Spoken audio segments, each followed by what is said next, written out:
بسم اللہ الرحمن الرحیم۔ السلام علیکم یا علی مدد۔ آج کی اس ویڈیو میں ہم بتائیں گے کہ شام غریبہ کا آغاز کیسے ہوا اور کب سے ہوا اور کس نے کیا۔ مگر اس سے پہلے اگر آپ نے ہمارے چینل حسینی اسٹوڈیو کو ابھی تک سبسکرائب نہیں کیا تو اسلامی معلوماتی ویڈیو کے لیے ہمارے چینل کو سبسکرائب کیجیے اور بیل آئیکن کو لازمی دبائیں۔ مجلس شام غریبہ برصغیر کی عزاداری کا ایک لازمی جز ہے۔ مجلس شام غریبہ کی روایت 1926 میں شروع ہوئی۔ اس مجلس کو مجلس شام غریبہ کا نام منع آغا صاحب راز اجتہادی نے دیا۔ شام غریبہ کی پہلی مجلس سے مولانا سبط محمد ہادی نے خطاب کیا۔ 1930 یا 1931 میں یہ مجلس لکھنؤ ریڈیو اسٹیشن سے بھی نشر ہونے لگی۔ 1928 سے 1963 تک اس مجلس سے عمدۃ العلماء مولانا سید کلب حسین صاحب نے خطاب فرمایا۔ ریڈیو پاکستان سے پہلی مرتبہ مجلس شام غریبہ 1954 میں نشر ہوئی۔ پاکستان ٹیلی ویژن سے پہلی مرتبہ مجلس شام غریبہ کا آغاز 1968 میں ہوا۔ مجلس شام غریبہ برصغیر پاک و ہند کی عزاداری کا ایک اہم حصہ ہے۔ شاید ہی کوئی عزاخانہ ایسا ہو کہ جہاں 10 محرم کو مغرب کے بعد اس مجلس کا اہتمام نہ ہوتا ہو۔ مگر آپ کو یہ جان کر حیرانی ہوگی کہ اس مجلس کی تاریخ 100 سال سے بھی کم ہے۔ 1926 میں جنت البقیع کی شہادت کے بعد مدینہ منورہ کے رہنے والے 2 عرب جن میں سے ایک کا نام سید صالح تھا 2 محرم کو لکھنؤ میں وارد ہوئے، جن کے قیام و طعام کا اہتمام غفران مآب کے امام باڑے کے حجرے میں کیا گیا۔ اس سال یوم عاشوراء یعنی 10 محرم 21 جولائی 1926 کو پڑا۔ عاشور کی شام کو یہ دونوں عرب مہمان امام باڑے میں بیٹھے تھے کہ مولانا سید کلب حسین مجتہد کی رائے پر فیصلہ کیا گیا کہ فاقہ شکنی امام باڑے میں ہی کی جائے۔ فاقہ شکنی کا سامان اور چائے کا سماوار گھر سے منگوا لیا گیا۔ اس فاقہ شکنی میں مولانا سبط محمد ہادی عرف کلن صاحب، سید محمد رضی اجتہادی اور سید شجاع حسین عرف شجن صاحب بھی شریک تھے۔ عرب مہمان سید صالح نے تجویز پیش کی کہ اگر اس وقت کسی مجلس عزا کا اہتمام ہو تو بہتر ہوگا۔ شجن صاحب نے کہا کہ اس مجلس میں ذکر اسیران اہل بیت ہو تو کیا ہی اچھا ہو۔ سب نے اس رائے کو پسند کیا۔ محلے میں مقیم مومنین کو اطلاع کی گئی اور 70-80 حضرات جمع ہو گئے۔ مولانا سید سبط محمد ہادی نے، جو انتخاب العلماء کے لقب سے معروف تھے، ذاکری فرمائی اور خیام حسینی کے جلائے جانے اور اسیران کربلا کے قافلے کے شام کی جانب کوچ کرنے کا ذکر کیا۔ سامعین یہ ذکر سن کر بے تاب ہو گئے۔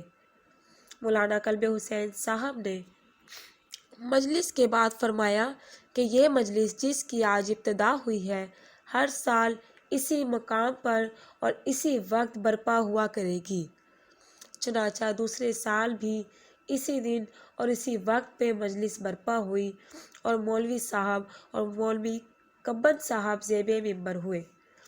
تیسرے برس اس مجلس کی اہمیت اور شہرت کے پیش نظر اس کا اہتمام اور انتظام محرم سے پہلے ہی شروع ہو گیا۔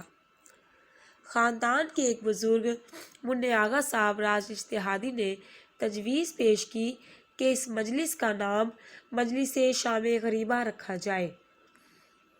اس سال اس مجلس سے عمدۃ العلماء مولانا سید کلب حسین صاحب نے خطاب فرمایا۔ ان کا بیان اتنا اثر انگیز تھا کہ کئی آدمیوں کو غش آ گیا۔ تیسرے سال سے مجلس کے بعد زوجہ حر کی جانب سے اہل حرم کے لیے کھانا اور پانی لانے کی روایت کی تاثیر میں مجلس میں کچھ خوان اور پانی کی مشقیں لائی گئیں۔ کچھ لوگوں کے ہاتھ میں شمع روشن تھی۔ اس مظاہرے سے مجلس کی اثر انگیزی میں اضافہ ہو گیا۔ یہ مجلس سال بہ سال ترقی کرتی گئی۔ کہا جاتا ہے کہ اس مجلس کے بعد اتنا شدید گریہ طاری ہوتا تھا کہ کئی افراد کو ہسپتال لے جانا پڑتا تھا۔ چنانچہ ہر سال وکٹوریہ گنج ہسپتال کے ڈاکٹرز اور کمپاؤنڈر بھی دواؤں کے ساتھ مجلس میں شریک ہونے لگے۔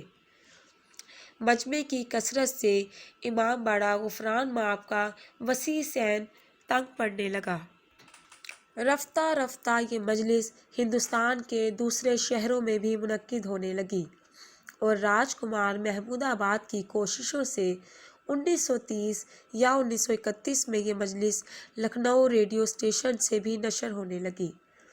اس مجلس کے لیے لکھنؤ ریڈیو کی جانب سے صرف 15 منٹ دیے جاتے تھے اور مولانا سید کلب حسین اس مختصر دورانیے میں معرکہ کربلا کی تاریخ، مقاصد، اہل بیت کی سیرت اور کربلا کے مصائب سب کچھ ہی سمیٹ لیتے تھے اور قطرے میں سمندر سمو دیتے تھے۔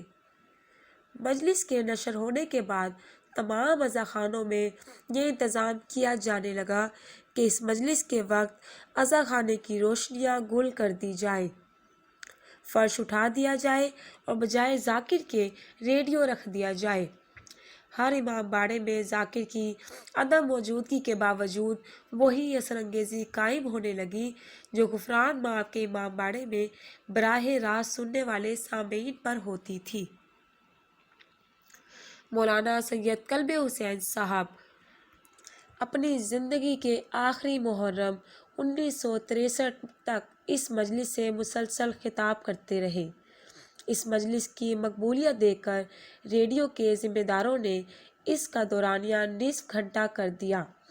مولانا سید کلب حسین صاحب کے انتقال کے بعد یہ ذمہ داری مولانا سید کلب عابد اور مولانا سید کلب صادق نے سنبھال لی۔ اب یہ مجلس آل انڈیا ریڈیو کے متعدد اسٹیشن سے نشر ہوتی ہے۔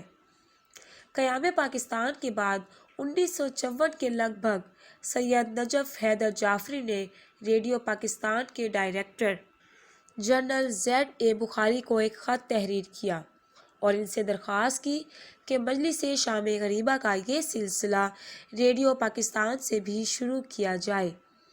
Z. A. بخاری نے یہ درخواست قبول کر لی۔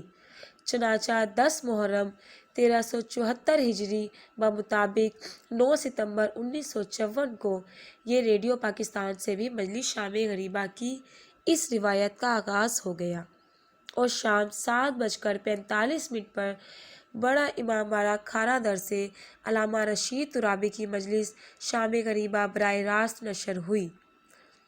اسی روز مجلس کے اختتام کے بعد رات 8:30 پر ناصر جہاں کی پرسوز آواز میں سید آل رضا کی ایک نظم بھی نشر ہوئی جس کا عنوان شام غریبہ تھا۔ بعد میں یہی نظم سلام آخر کے نام سے معروف ہوئی اور ریڈیو اور ٹیلی ویژن کی مجالس شام غریبہ کا جزو لازمی بن گئی۔ 2 برس بعد 18 اگست 1956 سے ریڈیو پاکستان سے مجلس شام غریبہ اور سلام آخر کے درمیان مشہور نوحہ گھبرائے گی زینب بھی نشر کیا جانے لگا۔ یہ نوحہ ایک روایت کے مطابق عہد 19 کے معروف شاعر چھنو لال دلگیر کا لکھا ہوا ہے۔ یہ نوحہ بھی سید ناصر جہاں کی پرسوز آواز میں ریکارڈ کیا گیا۔ 1967 میں جب کراچی ٹیلی ویژن کا آغاز ہوا تو 9 اپریل 1968 مطابق 10 محرم 1388 ہجری سے پاکستان ٹیلی ویژن سے بھی مجلس شام غریبہ کے نشر کی روایت کا آغاز ہو گیا۔ پاکستان ٹیلی ویژن سے نشر ہونے والی پہلی مجلس شام غریبہ سے علامہ محمد مصطفیٰ جوہر نے خطاب فرمایا۔ 1969 سے 1973 تک علامہ رشید ترابی اس مجلس سے خطاب فرماتے رہے۔ انہوں نے مسلسل 5 برس اس مجلس سے خطاب کیا۔ علامہ رشید ترابی کے انتقال کے بعد جن خطیبوں نے پاکستان ٹیلی ویژن سے اس مجلس شام غریبہ سے خطاب کرنے کا اعزاز حاصل کیا، ان میں علامہ عقیل ترابی، علامہ نصیر الاجتہادی، علامہ عرفان حیدر آبادی، علامہ طالب جوہری اور علامہ نصیب صاحب کے نام سر فہرست ہیں۔ اللہم صلی علی محمد وآل محمد وعجل فرجہم۔